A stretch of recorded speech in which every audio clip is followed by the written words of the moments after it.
Check one. So, I go to a Buddhist school named Dharmaraj College, Kandy, a school that follows many Buddhist culture traditions. We take our morning prayers and we finish the day with our afternoon prayers as well. And in some occasions, we take sil on quiet days. So in our school, I have this very dear friend of mine who's still very close to this day. We play football together, we play cricket together, but actually what makes me remind him the most is the delicious food he brings to school. After the interval break hits, I would go straight to him to ask what he has brought for interval. Well, leaving my own lunchbox. Sorry, Ami. So, yeah. And his mom makes very delicious food as well. Her paratha is actually really great that all of the boys love his mother's cooking. Well, I would be the last person to go to school, and my only hope is him, because even he forgets to wake up in the morning. And this very dear friend of mine, his name is Muhammad Akmal. So one day, I arrived at school, late as usual, and when I got to school, the atmosphere of the corridor was actually not usual. It was quite different. I was walking past the corridor when I overheard a conversation of my teachers saying that a Muslim boy has slammed another boy's head with a bottle, gravely injuring him. I was shocked by this information. Then I quickly hurried to my class to ask my classmates what has happened. And then they explained. They said that a student was being attacked by paper balls multiple times while he was studying for the exam due that date. And that student was my friend Akmal. But then it took sudden changes when Akmal was enraged and he accidentally threw the bottle that was next to him to the boy's head, and that injured him. And then after that, while all of us were writing the exam, Akmal was escorted out and he was scolded by all of the teachers in each and every class due to this incident. They were all scolding him with various disturbing words against him and his religion. And after that, when he came to the class, this was not accepted as an excuse for him to ask for extra time, which made him lose more than 20 minutes of his exam time. And on this day was when I first experienced that the isolation he has experienced all these years in his school time. With all this hate speech he has been suffered, but yet he didn't even confess it to anyone else.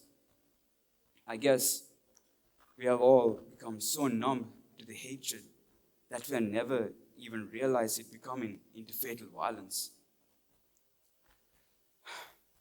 I'm Himeth Ranasinghe, and today I'll be talking about religious discrimination in Sri Lanka.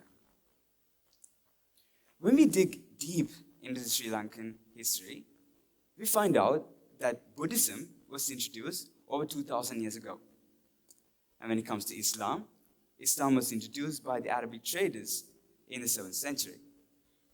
And it is accepted that Roman Catholicism and Protestant Christianity was introduced by the British, the Dutch, and the Portuguese when they invaded the country between the years of 1505 and 1780. When all of these religions come together and they mix in, where does this religious intolerance boil comes up? This comes up when all of these religions, these many people, are being viewed by many as a suspicious other instead of us.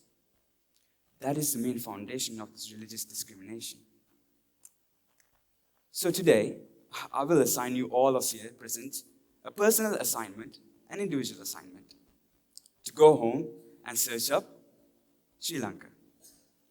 When you search up Sri Lanka in your sites, the first description in all of the sites about Sri Lanka will be such as, Sri Lanka is a multinational country.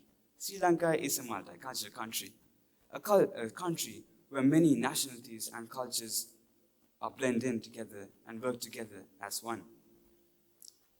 Well, as far as the quote that goes, do not judge a book by its cover, it is very applicable to be accepted in this case of scenario, right? So this is the bad interpretation set on this island. Many instances and many cases are like this are to be heard and spoken of due to this matter. And many instances and cases are not heard due to this matter because of not reaching to the national news, as they were not considered as valuable information to society. These are all different cases present in our own culture. Flashback to 2013, when a group of Buddhist nationalists launched campaigns to ban halal products and the hijab, face masks. When, in some occasions, Muslim women were harassed, and in some occasions, face veils were pulled off from their face. This was not because it caused any violence or threat to society, right? Did it? It did not. This happened because of the cloth that they chose to don on their heads, and just because they chose to appear as Muslims in the current society. And as you might all know, 3 years later, after the unforgettable, tragic incident of the Easter Sunday attack, and yet no one has been set accountable for it, right? No one has. And in this case of scenario, the perpetrators are our own leaders, the ones who are meant to lead us, right? And the police, the ones who are meant to, protect us. Yeah. But you see, however, in 2015, they actually did try to criminalize hate speech through an amendment to the penal code. But however, this ill thought out, hasty proposal was hidden, and it was proposed as an opposition by many human activists and legal fields. Do you know why? Because this proposal was feared to be used as a tool of harassment instead of repression for hate speech. That is the society we're living in. As I mentioned, discrimination is not just an act of harassment or violence. Discrimination is an act of inequality of human rights. Freedom of religion is a human right, and as well as freedom from discrimination. When we look in the current society we live in, and the youth, mocking a group of Tamils, Islams, and other religion based on their translations of their words, based on what they wear in their religion. In our current society, this is called as a quality time with their friends. This is called as humor and joy. This is the current society we're living in. Yesterday, I was walking by the KCC mall with my friend when we came up to an old Muslim man wearing a thobe and a backpack. Do you know what he said to me, my friend?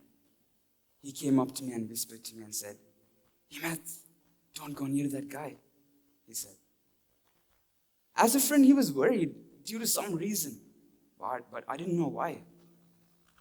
And then it lit up in me. What if the roles were reversed, right? What if the Muslim man did not wear his thobe that day? What if he wasn't wearing his backpack? It would have been a normal conversation, right? It would have. Discrimination has been passed down from generation to generation like this. Whereas in society, for certain individuals, it has become a daily routine, whereas they're used to it.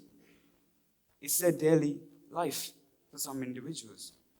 Whereas the victims who experience this, They're hindered in the society without no podium to stand out, without no power to express their opposition. This is our society. As I mentioned before, my friend Ahmed in my school, he goes to Buddhist school, right? And yes, he takes our morning and afternoon Buddhist prayers. And on some occasions, he comes to the temple to take seal with us on prayer days. And to be frank, he even recites and remembers the prayers more than I do. And I'm a Buddhist. Well, this is not a characteristic you get to see everywhere, is it? You don't get to see a Buddhist in a Muslim school, studying the Muslim religion, who knows the Islamic prayers. And that is why I admire him, and you should too. As Morgan Freeman once said, there is no bad religion, there are only bad people. During the Black July of 1983, many Tamil minorities' homes were targeted to be torched down by Sinhalese. And many Tamil minorities and families had the relationships to move in to Sinhalese residences for safety. This allyship is the biggest tool against this discrimination. This allyship. And when it comes to the recent incident of the Aragalya period, where all people came in together as one, regardless of their religion or culture or anything, to fight for their own rights.